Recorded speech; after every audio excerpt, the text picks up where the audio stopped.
Jai Anjaneya. Welcome to Mahabala studio. ನಿನ್ನ ಜೊತೆ ನನ್ನ ಕತೆ ಕನ್ನಡ ಸೀರಿಯಲ್ದು ಇವತ್ತಿನ ರಿವ್ಯೂ ಏನಪ್ಪಾ ಅಂದ್ರೆ, ಅಂಜನನ ಮದುವೆ ಆಗುವಂತ ಸಂಗೀತ, ಭೂಮಿ ಅಂಡ್ ಅಜಿತ್ ಅಜ್ಜಿ ನಚಿಕೇತ್ಗೆ ಕನ್ವಿನ್ಸ್ ಮಾಡ್ತಿರ್ತಾರೆ. ಅಜಿತ್ ನೇಮ್ನ ಜಪ ಮಾಡೋದ್ ಬಿಟ್ಟು ನಚಿಕೇತ್ನ ಮದುವೆ ಆಗುವಂತ ದೇವಿಯನಿ ಅಂಜನಾಗೆ ಬೈತಿರ್ತಾಳೆ. ನಚಿಕೇತ್ನ ಮದುವೆ ಆದ್ರೆ ದೇವರ ಸನ್ನಿಧಿ ಪ್ರಾಪರ್ಟಿ ಸಿಗುತ್ತೆ, ಫ್ಯೂಚರಲ್ಲಿ ಭೂಮಿ ಇರಲ್ಲ, ಸೊ ಎಲ್ಲ ಹೋಲ್ಡಿಂಗ್ಸ್ ನಿನಗೆ ಸಿಗುತ್ತೆ ಅಂತ ದೇವಿಯನಿ ಅಂಜುಗೆ ಹೇಳ್ತಾಳೆ. ನೆಕ್ಸ್ಟ್ ವೀಕ್ ಅಶ್ವಿನಿ ಬರ್ತೀನಿ ಅಂತ ಹೇಳಿದಾಳೆ. ನಚಿಕೇತ್ ಜೊತೆ ಎಂಗೇಜ್ಮೆಂಟ್ ಮಾಡಿಸಿ ಅಂತ ಅಶ್ವಿನಿ ಪ್ರೆಸರ್ ಆಗ್ತಿದ್ದಾಳೆ. ಸೊ ಟೈಮ್ ಕಮ್ಮಿ ಇದೆ, ಬೇಗ ಡಿಸೈಡ್ ಮಾಡುವಂತ ದೇವಿಯನಿ ಅಂಜುಗೆ ಹೇಳ್ತಾಳೆ. ಶಾರದಾ ಕೂತಿರೋ ಕಾರ್ ಮಂಡ್ಯಗೆ ಹೋಗಿದೆ ಅಂತ ಅಶ್ವಿನಿಗೆ ಇನ್ಫಾರ್ಮೇಶನ್ ಸಿಕ್ಕಿದೆ.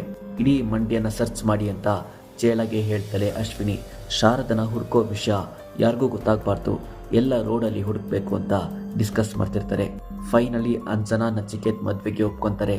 ನೆಕ್ಸ್ಟ್ ಡೇ ಈಶ್ವರ ಟೆಂಪಲ್ ಅಲ್ಲಿ ಎಂಗೇಜ್ಮೆಂಟ್ ಇದೆ ಅಂತ ಅಜಿತ್ ಸತ್ಯಗೆ ಇನ್ವೈಟ್ ಮಾಡ್ತಾನೆ. ಟೆಂಪಲ್ ಅಲ್ಲಿ ಜೋಗ್ತಿ ಇರ್ತಾರೆ. ಯಾರನ್ನ ಹುಡುಕ್ತಿದ್ದೀನಿ, ಅವ್ರು ಸಿಗ್ತಾರಾ ಅಂತ ಭೂಮಿ ಜೋಗ್ತಿನ ಕೇಳ್ತಾಳೆ. ಅವ್ರು ನಿಂತರನೇ ಸೇಫ್ ಆಗಿರೋ ಜಾಗದಲ್ಲಿ ಇದ್ದಾರೆ ಅಂತ ಜೋಗ್ತಿ ಭೂಮಿಗೆ ಹೇಳ್ತಾರೆ. ಅಪ್ಕಮಿಂಗ್ ಸೀನ್ ವೆರಿ ಇಂಟ್ರೆಸ್ಟಿಂಗ್ ಇದೆ. ಫಾರ್ ಮೋರ್ ಅಪ್ಡೇಟ್ಸ್ ಮಹಾಬಲ ಸ್ಟುಡಿಯೋನ ಸಬ್ಸ್ಕ್ರೈಬ್ ಮಾಡಿ. ಜೈ ಆಂಜನೇಯ.